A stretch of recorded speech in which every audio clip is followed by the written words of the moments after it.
LSM ini kan lembaga yang berada di luar kekuasaan, dia jadi oposisi. Yang enggak akhirnya kemudian memutuskan oke, saya harus masuk dan harus nyalek. Iya. Kenapa? Kenapa begitu? Ya karena kalau LSM ini hanya berjuang kan di luar. Nah, tidak menutup kemungkinan dari teman-teman dari LSM ini untuk menyalurkan untuk ini menjadi penyeimbang. Akhirnya kita ya lewat jalur-jalur yang resmi, tapi kan partai politik. Oke. Artinya suara LSM memang sampai saat ini belum cukup representatif untuk menyuarakan dan sebagai alat perjuangan. Kemarin ada refocusing di semua dinas itu memang ditaruh di BPT, rekening BPT itu. Nah, ini untuk pengendalian COVID, untuk yang tidak terbuka itu ya. Tidak terbuka itu, terus bantuan apa itu kartu sejahtera kartu apa ya itu. Nah itu pun kemarin itu kan memang dianggarkan sampai 9 bulan sampai Desember. Memang ternyata penyerapannya sampai sekarang pun kemarin laporan itu hanya 104 miliar. Masih bisa ya kan? Ya karena kondisi sekarang COVID ini ya yang tidak bisa penyerapan itu ada kegiatan apa yang nggak boleh kan gitu. Oke. Nah ini bicara soal COVID Pak artinya penanganan COVID ini kan seperti tarik ulur. Dikencengi ekonominya lemah, dilonggari tapi kasusnya tinggi. Kira-kira lebih penting mana sebenarnya, menggerakkan ekonomi atau mengendalikan COVID-nya sendiri?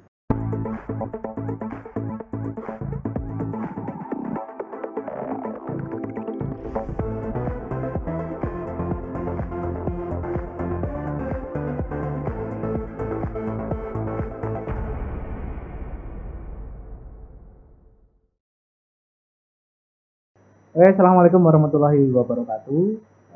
Kembali lagi di podcast bacaini.id.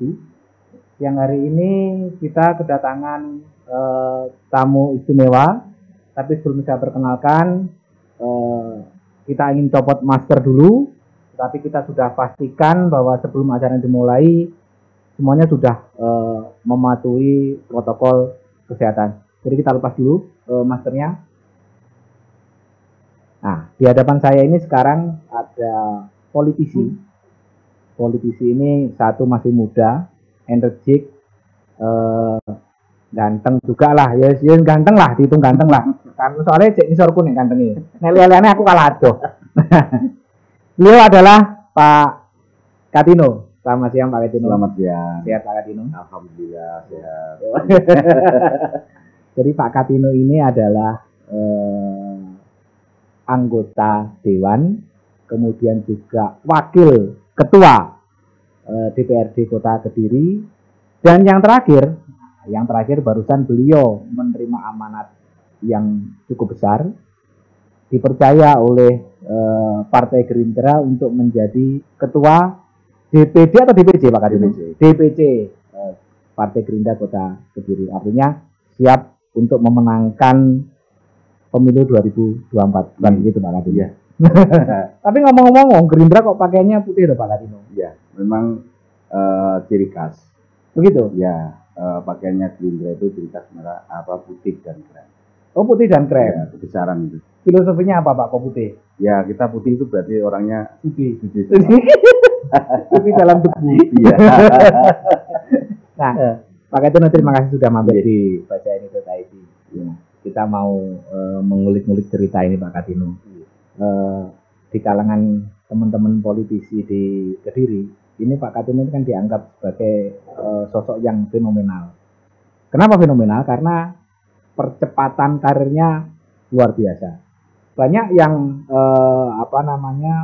mencapai posisi yang jenengan sekarang ini peroleh, tapi itu butuh waktu yang cukup lama. Nah, penjenengan ini kayaknya memang didukung oleh alam sehingga bisa tap dan sekarang mencapai posisi ketua partai. Ini kan luar biasa sekali. Nah Pak Tino, sebelum ke sana kita nanti akan mencari tahu sebenarnya apa sih yang sedang dilakukan dan upaya apa yang sudah dilakukan oleh seorang Katino sehingga kemudian bisa dalam waktu cepat progresivitasnya begitu luar biasa terutama di dunia politik. Iya. Sebelum bicara itu Pak Katino, kita tentunya penasaran juga ini, masyarakat penasaran.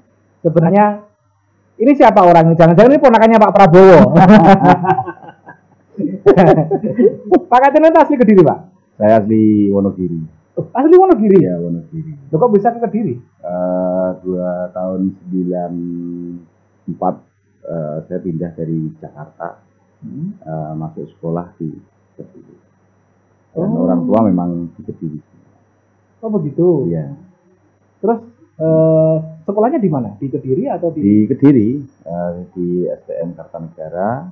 Setelah itu kuliah. STM iya. Jagoan ya. Setelah itu kuliah di Malang. Oh, kuliah di Malang.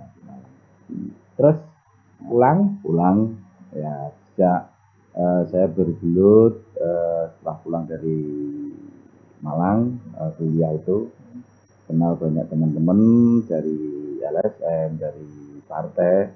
Akhirnya saya tahun 2009 itu masuk partai di Gerindra.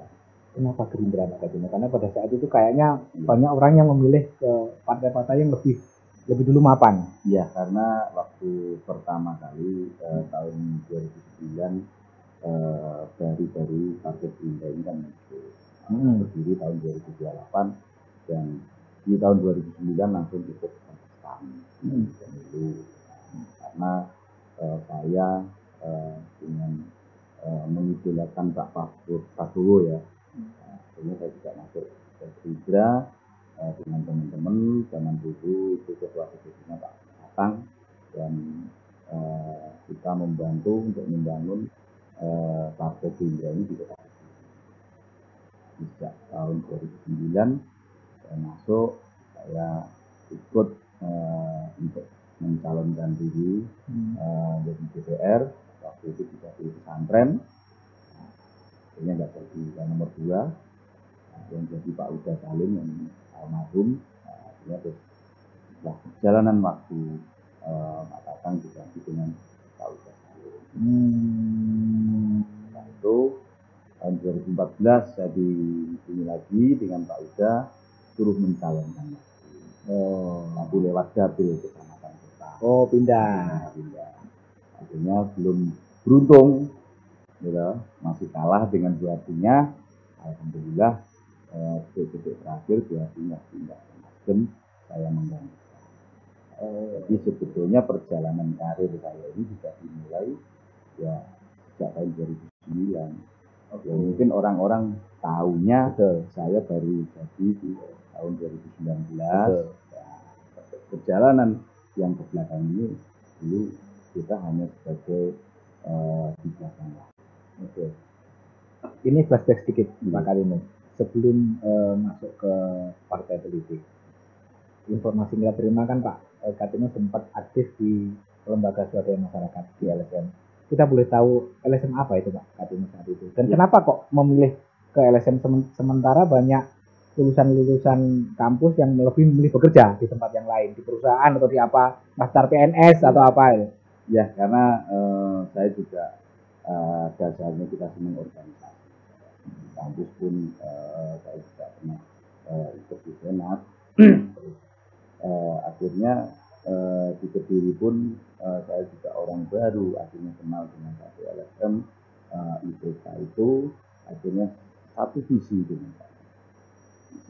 IPK-nya Mas Tommy itu ya. Oke. Akhirnya disitulah kita sering ngobrol, intinya ingin pemberdayaan di pemuda. Akhirnya saya masuk di kepengurusan di IPK itu sebagai bendahara. Terus kemudian muncul partai baru. Ya, akhirnya disitulah kemarin itu karena saya dan Mas Tommy juga waktu itu juga nyalek, akhirnya tidak menutup kemungkinan dari teman-teman IPK itu ya semuanya ya masuk ke Gerindra. Oh, jadi anggota Gerindra itu semuanya hampir sebagian besar ya sebagian besar ya IPK. Oke, Mas Tommy dulu juga maju di Dapil Tengah ya. Waktu zaman di tahun 2009 saya di pesantren, Mas Tommy di KPU. Apa yang memutuskan untuk LSM ini kan lembaga yang berada di luar kekuasaan, dia jadi oposisi, yang enggak akhirnya kemudian memutuskan oke, saya harus masuk dan harus nyalek. Iya. Kenapa begitu? Ya karena kalau LSM ini hanya berjuang kan di luar, tidak menutup kemungkinan dari teman-teman dari LSM ini untuk menyalurkan untuk ini menjadi penyeimbang. Akhirnya kita ya lewat jalur-jalur yang resmi, tapi kan partai politik. Oke. Artinya suara LSM memang sampai saat ini belum cukup representatif untuk menyuarakan dan sebagai alat perjuangan. Kira-kira begitu? Ya kurang maksimal. Kurang maksimal. Kalau tidak ada sesuatu yang wakil kita yang di dalam itu, akhirnya kalau nanti ada suatu LSM ini penyeimbang. Di dalam juga ada yang intinya sevisi dan misi, ini akan menjadi satu perpaduan. Oke. Itu rasanya nyalek dari partai baru seperti apa, Pak Kadin? Berat juga loh itu. Berat. Jadi awal pertama itu nyalek di 2009 itu ya memang awal saya belum pernah mengenal partai politik. Akhirnya dengan terjun turun nyalek saya dapat nomor 5 itu kalau nggak salah ya nomor 5. Nah, kebetulan juga ini satu kebetulan partai Gerindra ini juga nomor 5 gitu. Oh. Nah, akhirnya yowis katanya Boso Jawa ini tandang. Tandang ya, padahal saya tidak kenal dengan orang pesantren, pada rumah saya di kota, tapi dengan niatan ingin membantu, ingin menumbuhkan, ingin perubahan di kota Kediri ini. Saya juga semangat, intinya didukung dari saya yang notabene sebagai pengusaha yang memang orang itu. Jadi tidak pernah keluarga saya itu belum ada yang terjun ke dunia politik, ya semuanya pengusaha semua. Nah, itulah semuanya mendukung, akhirnya ya belum beruntung.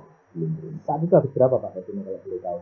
Kalau waktu dulu itu ya itu berarti pemilu tahun 2009 dia juga sudah banyak. Kalau dibelikan rumah mungkin bisa. Oh iya. Itu bagaimana reaksi keluarga ketika sudah habis begitu besar terus nggak jadi gitu? Ya shock juga, intinya mengidamkan anaknya jadi terus di situ belum beruntung, ya sempat shock juga karena juga selama bertahun-tahun mengumpulkan uang dari jualan mie. Jadi bapak saya juga nyurung rombong itu. Mungkin kalau di kota Kediri mungkin banyak yang kenal karena waktu zaman dulu itu ya bapak itu juga sempat nyurung rombong, rombong mie ayam. Di Kediri? Iya. Itu tahun berapa Pak? Itu saya masih saya masih kuliah, itu lulus kuliah masih nyurung rombong. Setelah saya kuliah selesai sudah berhenti ya, sekarang tinggal produksi mie. Tapi masih aktivitas? Masih. Dan pernah saya juga tahun 2009 nggak jadi, akhirnya saya juga jualan mie. Setelah nyalek nggak jadi, jualan mie. Ya, dulu saya di Gumul itu dapat kios di situ, akhirnya persaingan yang nggak sehat, akhirnya saya jual. Akhirnya 2014 saya nyalek lagi. Setelah nyalek nggak jadi lagi, jualan mie lagi. Apa saat itu yang menjadi alasan ini kan sudah sampai akeh lah, ya. Terus kemudian memutuskan untuk nyari lagi. Apa yang penting sampaikan kepada keluarga untuk kembali mendukung itu kan tentu bukan alasan, butuh alasan yang kuat juga untuk maju lagi ragat neh gitu. Ya intinya kalau di keluarga saya, bapak ibu saya itu intinya kalau dia nggak tahu ya, sejak kecil itu kalau saya punya kekarapan itu harus dituruti. Gapir. Jadi itu akhirnya ya orang tua sendiri dulu satu-satunya mungkin ya. Anak satu-satunya. Loh, anak tunggal? Iya, anak tunggal. Oh, mangkane dituruti kabeh. Akhirnya ya dimanapun intinya orang tua itu pengen ya ojo kaya bapakmu. Oke. Minimal bisa nanti lah orangnya. Tapi tetap ya walaupun saya jadi pun menjadi wakil ketua DPRD ya masih aktivitas kadang ya sering bantu di proses ini. Nah, meneruskan cerita tadi Pak Karim. Jadi pileg pertama gagal. Iya. Kemudian pileg yang kedua mau lagi. Gagal lagi. Itu ada perubahan strategi atau belajar dari kegagalan yang kemarin itu diubah, memang polanya yang keliru atau bagaimana? Ya memang kita belum tahu persis ya karakter dari masyarakat kita sendiri. Setelah belajar dari 2 kali kesalahan ini kan kita akhirnya membuat satu strategi yang intinya kartu masyarakat ini bagaimana. Akhirnya saya pindah di Banjarnegara tahun 2019. Tahun 2019 dan disitulah banyak masyarakat di lingkup rumah saya yang sering minta bantu. Bantu apa itu? Ya minimal ada kesusahan atau satu pertolongan atau bagaimana itu bisa menyelesaikan permasalahan. Akhirnya dengan didukung dari teman-teman pemuda di situ dan kalangan tokoh-tokoh di Banjaran, sebetulnya saya juga sudah tidak mau nyalek lagi gitu. Tapi dengan dukungan dari teman-teman dari tokoh masyarakat itu, ya intinya kalau saya mewanti-wanti kalau saya sekali ini nyalek oke, tapi harus jadi. Kalau nggak jadi, kalau nggak didukung dengan minimal dari warga setempat tinggal di tempat saya nggak mau. Intinya dari warga itu bisa menerima apa yang nanti akan saya perjuangkan dan dia nanti bisa saya itu menyalurkan suatu suara yang di sana, ya monggo kita pandang karena. Apakah ini berarti bahwa pilihan yang pertama dan kedua tidak didukung oleh masyarakat tempat lingkungannya Pak Karim? Satu, karena waktu di pesantren, karena saya juga bertempat tinggal di. Oh, itu sangat mempengaruhi Pak? Sangat pengaruh, karena kita memang saya jarang di pesantren. Ya tidak tahu waktu dulu, karena posisinya kalau saya dulu sudah ada Mas Tommy di Kota Tengah, jadi kan saya harus di pesantren. Oke. Nah, Pak Karim ini buat gambaran aja, mungkin banyak teman-teman di rumah yang penasaran. Sebenarnya nyalek itu habis berapa sih biar mereka punya gambaran. Mungkin Pak Karim belajar dari tahun yang pertama begini.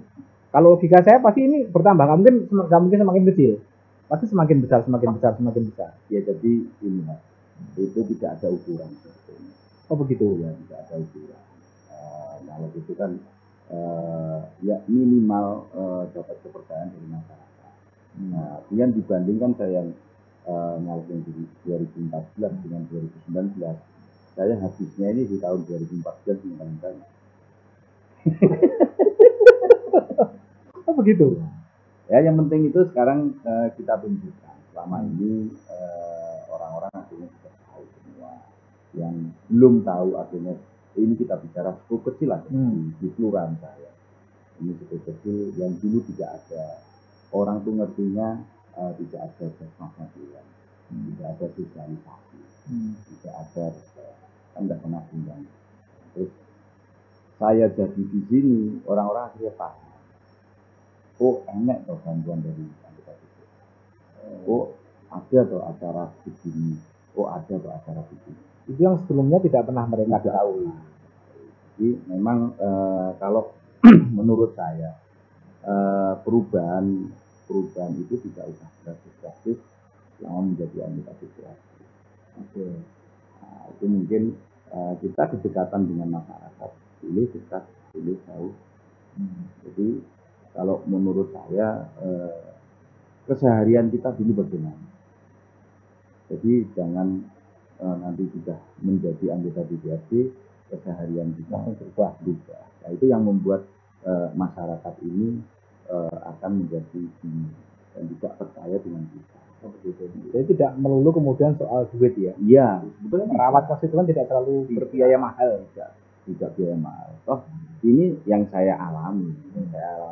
Di saya pun tiap hari itu ya keliling warung.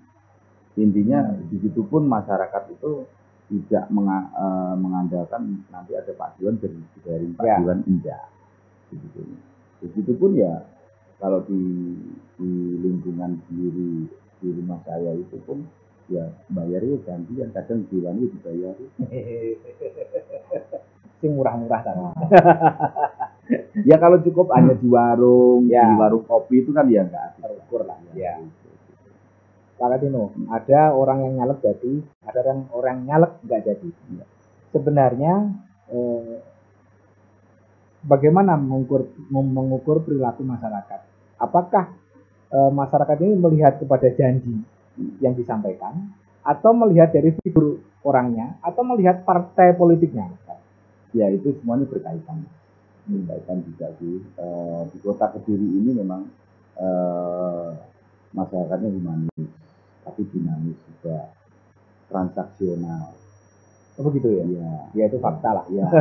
Jadi memang kita sebagai caleg itu harus bisa membedakan. Oh di sini ini ada ini orangnya transaksional. Jadi nggak semua dipukul rata transaksional. Oh begitu ya. Jadi mungkin yang penting kita bagaimana masyarakat itu percaya dengan kita. Kita tunjukkan dengan bukti. Itu bagi yang sudah jadi kan enak. Loh, walaupun belum jadi, ada suatu permasalahan kecil lah. Kalau bisa menyelesaikan berarti ini kan sekupnya, oh berarti ini bisa diandalkan. Gitu. Oke. Kalau sudah di minimal di lingkungan, kalau ada terjadi permasalahan di tingkat lingkungan terus disambat tidak bisa menyelesaikan kan berarti ini gambaran masyarakat sendiri pun kan juga akan mungkin ada di dewan kan apa ya mungkin bisa menyelesaikan permasalahan yang lebih besar kan. Oke. Gerindra cukup punya modal dengan beberapa survei yang kayaknya masih bagus ya. Optimis Pak di 2024 nanti kota Kediri nanti akan Sekarang teman-teman Gerindra punya berapa kursi? 4 kursi. Minimal nambah lah. Iya. Target minimal nambah. Partai yang paling jadi rival apa Pak di sini? Ya kalau di sini sih sekarang partai di 3 besar itu ya PDI PAN. Ya mungkin selama makanya dengan posisi dengan kepengurusan yang sekarang ini memang saya ambil orang-orang yang muda dan orang-orang yang berpengaruh dan bisa berpikir. Intinya saya pun tidak mungkin berpikiran tidak mungkin ini semuanya akan saya tanggung sendiri. Makanya dengan kepengurusan yang baru ini, dengan teman-teman dengan semangat yang baru, juga militan juga di Gerindra, ini akhirnya nanti juga akan menjadi pendamping dan yang membantu saya untuk memikirkan untuk menambah kursi di tahun ini. Ada strategi Pak? Ada. Yang pasti sudah disiapkan. Iya, insya Allah. Insya Allah. Mudah-mudahan sukses. Amin. Gerindra Pak. Iya. Maju wali kota katanya. Enggak. Kok langsung enggak? Kalau meningkat gini, di Gerindra itu pun sekarang kalau memang secara mungkin saya pun akan cashback kembali ke saya. Saya menjadi wakil DPRD, menjadi dewan ini kan dari satu DPRD. Apa yang saya berikan ke masyarakat itu belum bisa maksimal. Jadi nanti undak misalkan jadi wali kota, yang saya mikir satu dapil itu aja kan sudah bingung, apalagi mikir 3 dapil, 3 kecamatan. Ini saya belum sanggupnya di situ, belum punya formasi atau ramuan yang bagaimana nanti intinya itu ini bisa terakomodir dengan visi misi nanti yang saya sampaikan itu bisa jalan gimana. Tapi posisi penjenengan sebagai ketua partai setidaknya cukup menguntungkan untuk menjalankan tugas-tugas di legislatif. Iya. Yang selama ini ada garis komando, iya. Sekarang penjenengan memegang komando. ada perbedaan Pak Iya. dalam ketika sebelum menjadi ketua partai sekarang jadi ketua partai. Ya, mungkin kan kalau perbedaan itu, kalau menurut saya secara pribadi itu ya sama aja. Kan yang melihat perbedaan itu kan orang lain ya. Kan minimal nilai tawarnya kan menjadi semakin tinggi. Nah, belum sempat ditawari.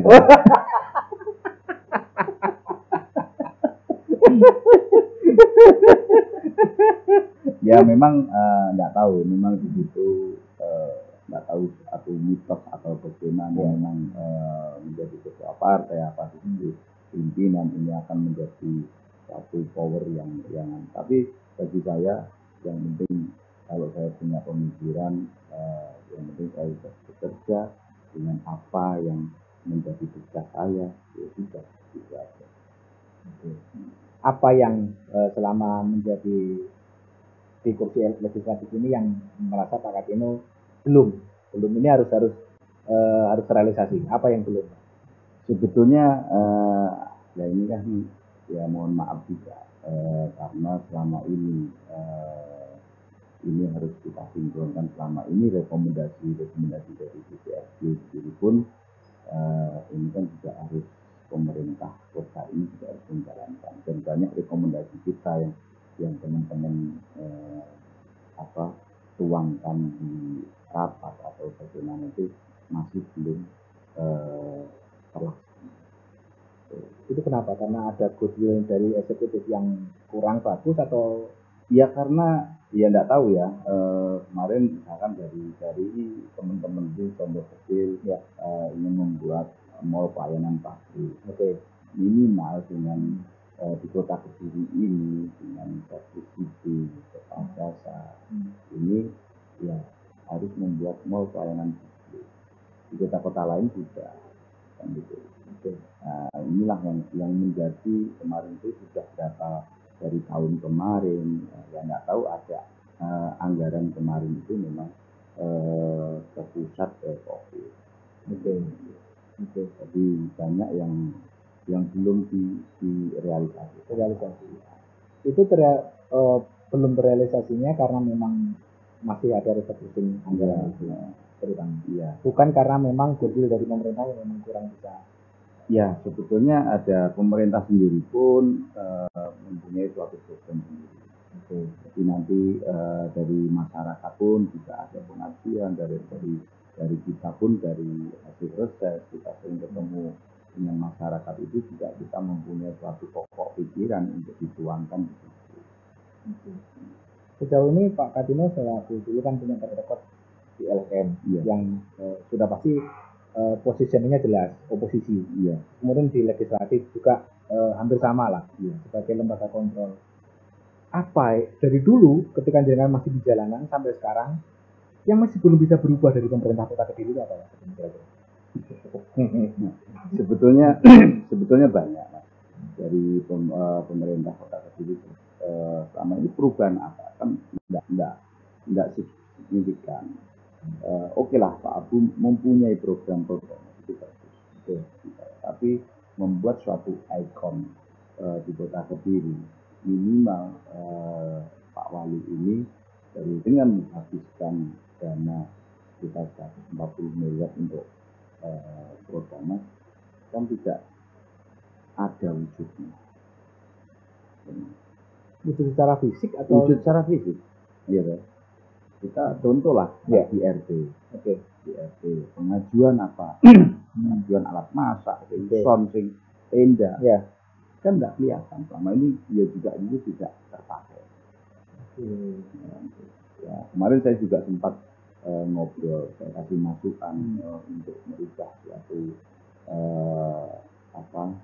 perwalnya di program itu minimal, walaupun itu tidak kita itu memberikan sesuatu, tapi kita membekali mental anak-anak kita, minimal kita ilmu pengetahuan.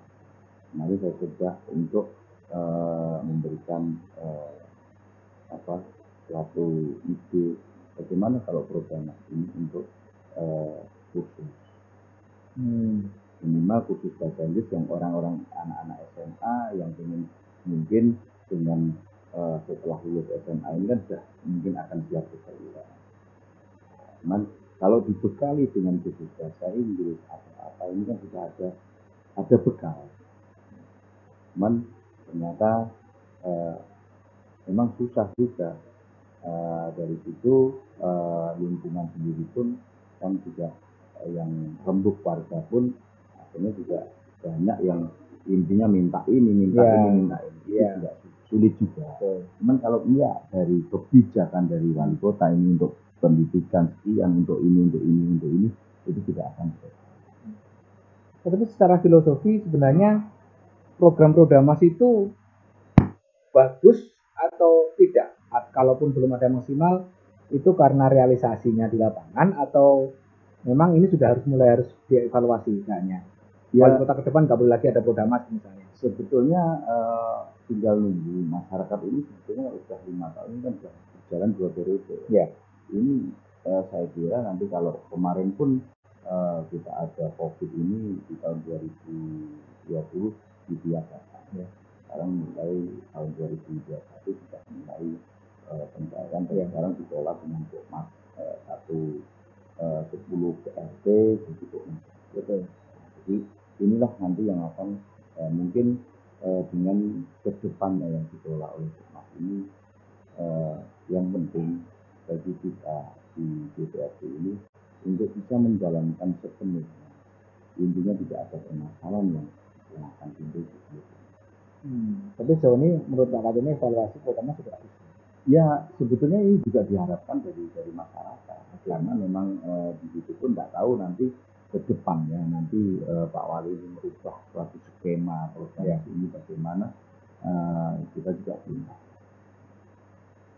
Tetapi secara kekuatan anggaran kita masih cukup ya untuk membiayai program yang nilainya cukup angka ini. Masih cukup. Kemarin silvanya juga masih banyak. Oh, silvanya besar.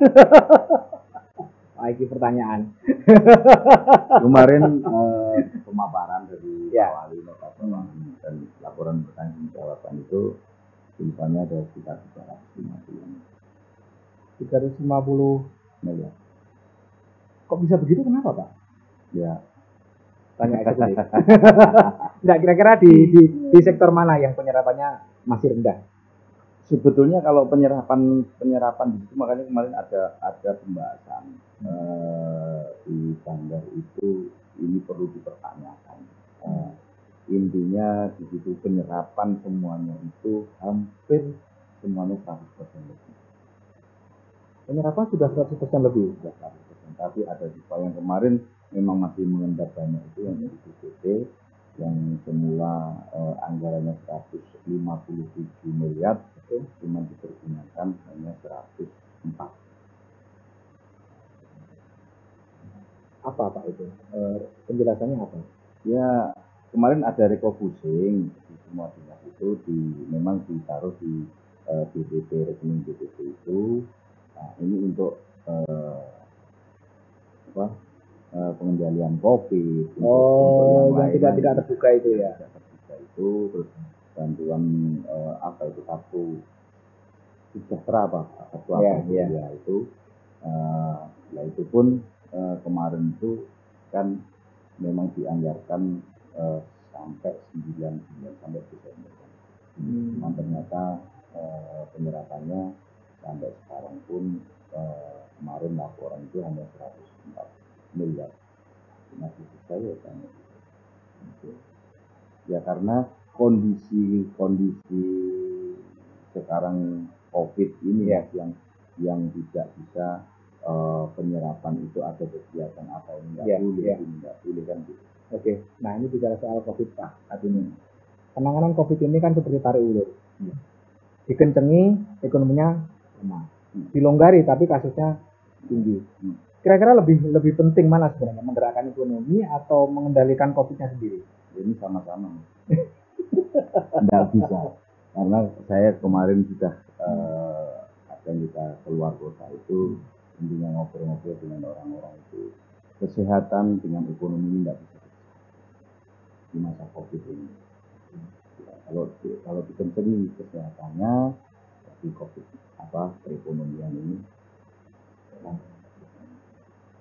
Ya kita juga menyadari lah bagaimana rasanya masyarakat kecil yang anggota DPRD pun sendiri kan juga kena COVID 33. Ini orang-orang Perpres 33 ini nyebutnya COVID 33. Ini terasa, gitu loh. Terasa. Apalagi masyarakat kecil, yang penghasilannya hanya jualan jam 6, terus jam 10 ditutup, itu kan juga sangat, ya kita paham itu. Cuman kalau ini dikencengi di COVID-nya, ini ekonomi kan juga nggak jalan. Kembali lagi ke soal perubahan perilaku. Dari Pak Katmi sudah menyinggung sedikit. Yang membedakan kita dengan anggota dewan yang lain ketika masih ingin eksis di masyarakat, jangan jadi orang kagetan. Nah, ini masih jadi ini, Nah, Pak Katmi, apakah sejauh ini ada yang berubah dari perilaku penjenengan ketika sebelum menjadi anggota dewan dan sesudah anggota dewan, atau ya memang sudah selesai berubah? Wajar kalau sudah berubah dengan pejabat perorangan. Ya, kalau berubah di kantor itu mesti berubah. Cuman kalau di masyarakat nggak boleh berubah. HP masih dibuka, Pak? Masih. Siapapun masih bisa telepon 24 jam? Bisa. Itu kalau saya mungkin di rumah, orang-orang nyari di rumah saya nggak ketemu, tapi di warung ketemu. Wah, iya. Mulai persiapan 2024. Sobo warung. Iya. Ya memang begitu ya. Kuncinya sekali lagi teman-teman, tadi kita sudah belajar banyak dari Pak Katmi. Besar kecilnya kalau mau jadi anggota dewan tergantung dari investasi sosial kita, Pak Katmi. Kalau kita baik kepada masyarakat, yo biayanya nggak terlalu tinggi. Tapi nek karo tenggone gak kenal, otomatis dia harus beli suara. Kira-kira begitu atau salah, Pak Katmi? Ya gitu ya. Ya mungkin begitulah. Mungkin begitu. Ada mungkin 1-2 orang. 1-2 orang. Ya. 1, 2, 3, 4, 5, 6. Ya, terima kasih Pak Katmi sudah mampir di bacaini.id. Kita berharap, kita mendoakan mudah-mudahan Pak Katmi semakin lancar, semakin jaya, apalagi dengan amanah yang baru. Iya. Dan mudah-mudahan Partai Gerindra di 2024 nasibnya menjadi semakin baik. Amin. Terima kasih. Saya Hari Triwasono. Assalamualaikum warahmatullahi wabarakatuh.